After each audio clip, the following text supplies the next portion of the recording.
This video is about writing equations of lines using point-slope form, which I already have on the screen. This is the most common form of the equation of a line when you're not graphing, but rather writing an equation. So point-slope form says y minus y1 equals m times x minus x1. In this equation, m is the slope of the line, x1 and y1 are the coordinates of a point that the line goes through, while x and y are just variables.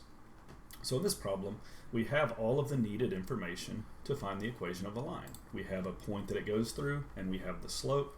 So quite literally, we're just going to write down point-slope form of the equation of a line. Y minus, well, the y coordinate is 1. Y minus 1 equals the slope times x minus negative 4. Instead of writing x minus negative 4, we'll go ahead and write x plus 4. Now, if I'm going to do anything with this line, it's really common that we might have to solve for y. Let's say if we wanted to graph or something like that. So if you use the distributive property, we have negative 1/9 x minus 4 over 9.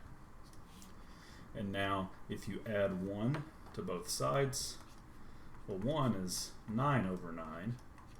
So we have negative 4 over 9 plus 9 over 9. That's plus 5 over 9.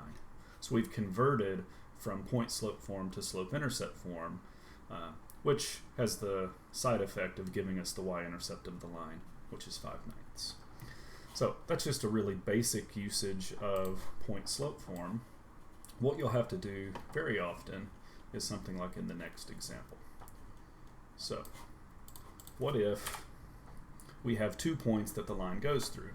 Well, we don't have enough information to use point-slope form quite yet, because point-slope form, as the name suggests, requires you to have any point on the line and the slope of the line. Well, we don't have the slope, so let's use our old friend, the slope formula.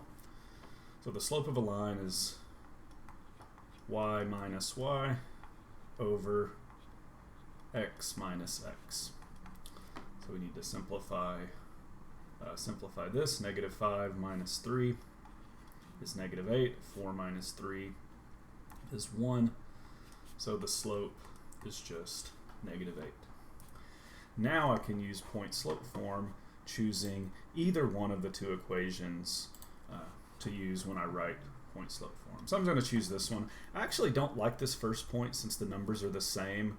If you have the same number multiple times in an equation, sometimes it can be harder to notice your mistakes. So I prefer this point just because the numbers are different. So point-slope form. Y minus negative 5, we'll simplify to y plus 5, equals negative 8 times x minus 4. Now again, if we need to solve for y, which we very often do, it's just a matter of algebra. So negative 8x plus 32. And now subtract 5, so we have y is negative 8x plus 27. Anyway, that's how you use point-slope form to write the equation of a line. Hope that helped. See you next time.